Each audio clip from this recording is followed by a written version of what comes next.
ദൈവനാമത്തിന് മഹത്വം ഉണ്ടാകട്ടെ. ഇന്നേ ദിവസം ഈ നോമ്പിൻ്റെ ധ്യാനത്തിനായി നമുക്ക് ലഭിച്ചിരിക്കുന്ന വിഷയം വിളി എന്നുള്ളതാണ്. വിളി എന്ന വാക്ക് യവന ഭാഷയിൽ കലിയോ എന്നും എബ്രായ ഭാഷയിൽ കാറ എന്നുമാണ് കാണുവാൻ കഴിയുന്നത്. ഇവിടെ രണ്ടിടത്തും ദൈവത്തിൻ്റെ പ്രത്യേക പദ്ധതിക്കായി വിളിക്കുന്നു എന്നാണ് അർത്ഥമാക്കുന്നത്. എന്നുവെച്ചാൽ ദൈവവിളി ഒരു വ്യക്തിയെ പരിപൂർണമായി രൂപാന്തരപ്പെടുത്തുന്നതും അവരുടെ ജീവിതത്തിൽ നവദർശനം നൽകുന്നതും ആയിരിക്കണം. ക്രിസ്തു തൻ്റെ ശിഷ്യരെ വിളിക്കുമ്പോൾ അവർക്ക് നൽകുന്നതായ നിയോഗം ലോകമെങ്ങും തൻ്റെ സമാധാനവാഹകരാകുവാൻ തയ്യാറാകണമെന്നാണ്. അതുകൊണ്ടാണ് ലൂക്കോസിൻ്റെയും മത്തായിയുടെയും സുവിശേഷങ്ങളിൽ 10-ാം അധ്യായത്തിൽ ക്രിസ്തു തൻ്റെ ശിഷ്യരെ ദൗത്യത്തിന് അയക്കുമ്പോൾ ചെന്നു കയറുന്ന ഭവനങ്ങളിൽ നിങ്ങൾക്ക് സമാധാനമെന്ന് പറയുവാൻ ആവശ്യപ്പെടുന്നത്. ക്രിസ്തു സമൂഹം ലോകത്തിൻ്റെ സമാധാനവാഹകരാകണം എന്നുള്ള ആഹ്വാനം ക്രിസ്തു തൻ്റെ വിളിയിലൂടെയും തൻ്റെ നിയോഗത്തിലൂടെയും നമ്മോട് ആവശ്യപ്പെടുന്നു. ഇന്ന് സമാധാനം എന്ന വാക്ക് എബ്രായ ഭാഷയിൽ ഷാലോം എന്നാണ് നാം കാണുന്നത്. ഷാലോം എന്ന വാക്കിൻ്റെ അർത്ഥം ഹോൾനെസ് അഥവാ സമ്പൂർണത എന്നതാണ്. ലോകത്തിൽ എപ്പോഴാണ് സമ്പൂർണത ഉണ്ടാകുന്നത്? നമ്മുടെ ചുറ്റുപാടുമുള്ളവരെ നാം ശരിയായ രീതിയിൽ കേൾക്കുകയും സ്വീകരിക്കുകയും മനസ്സിലാക്കുകയും ചെയ്യുന്നതായിട്ടുള്ള അനുഭവത്തിലാണ് സമ്പൂർണതയെ നാം കാണുന്നത്. ജാതി, മത, വർണ്ണ, വർഗ, സാമൂഹിക, രാഷ്ട്രീയമായിട്ടുള്ള വിവേചനങ്ങൾ ഇല്ലാതെ അവരുമായി ഇടപെടുന്നതായ അവസ്ഥയാണ് സമ്പൂർണത. യോഹന്നാന്റെ സുവിശേഷം 21-ാം അധ്യായത്തിൽ 1 മുതൽ 11 വരെയുള്ള വാക്യങ്ങൾ നാം വായിക്കുന്നത് ഇപ്രകാരമാണ്. അവിടെ ശിമോൻ പത്രോസ് 153 വലിയ മീൻ നിറഞ്ഞതായിട്ടുള്ള വല കരയ്ക്ക് വലിച്ചു കയറ്റി എന്ന് നാം വായിക്കുന്നുണ്ട്.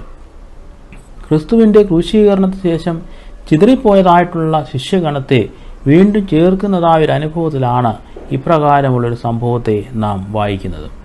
ഈ വേദഭാഗം നാം പരിശോധിക്കുമ്പോൾ നിയോഗ ലക്ഷ്യം നഷ്ടപ്പെട്ടു പോയതായിട്ടുള്ള ക്രിസ്തു ശിഷ്യരുടെ പുനഃസ്ഥാപനം ക്രിസ്തു എപ്രകാരമാണ് കൈകാര്യം ചെയ്തിരിക്കുന്നതെന്ന് കാണുവാൻ സാധിക്കും.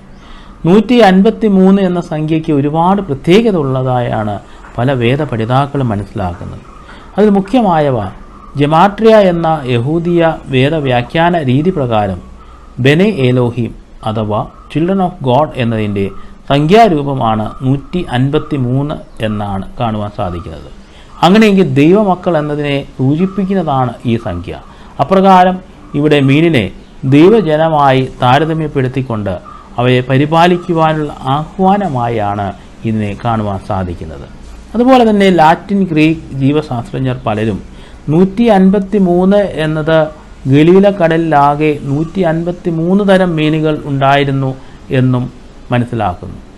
അങ്ങനെയെങ്കിൽ പത്രോസ് തൻ്റെ വലയിൽ എല്ലാ തരത്തിലുമുള്ള മീനുകളെ വലിച്ചു കയറ്റുന്നതായിട്ടാണ് മനസ്സിലാക്കുവാൻ സാധിക്കുന്നത്.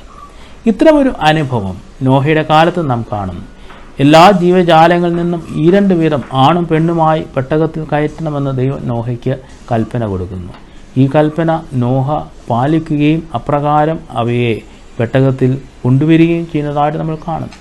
പഴയ നിയമത്തിലെ നോഹയുടെ പെട്ടകവും പുതിയ നിയമത്തിലെ പത്രോസിൻ്റെ കയ്യിലെ വലയും ദൈവത്തിൻ്റെ സഭയായിട്ട് നമ്മൾ വ്യാഖ്യാനിക്കുകയാണെങ്കിൽ ദൈവത്തിൻ്റെ സഭയിലെ ദൈവശിഷ്യരുടെ ദൈവവിളി എപ്രകാരം ആയിരിക്കണമെന്നുള്ളതാണ് ഈ വേദഭാഗം നമ്മളോട് സംവേദനം ചെയ്യുന്നത്.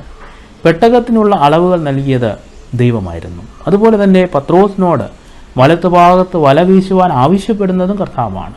ദൈവത്തിൻ്റെ വിളി ശിഷ്യർക്ക് നൽകിയിരിക്കുന്ന ദൈവസഭയെ പരിപാലിക്കുവാനുള്ള വലിയ ഉത്തരവാദിത്തമാണ്.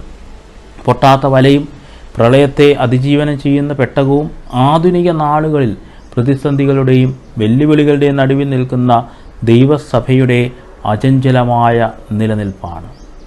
അതുകൊണ്ട് ദൈവസഭയിൽ ആയിരിക്കുന്നതായിട്ടുള്ള ക്രിസ്തു ശിഷ്യർക്ക് ദൈവവിളിയാൽ നൽകിയിരിക്കുന്ന നിയോഗമെന്നത് ദൈവസമാധാനം അഥവാ ശാലോം എന്നത് പ്രചരിപ്പിക്കുക, പ്രാവർത്തികമാക്കുക എന്നതാണ്.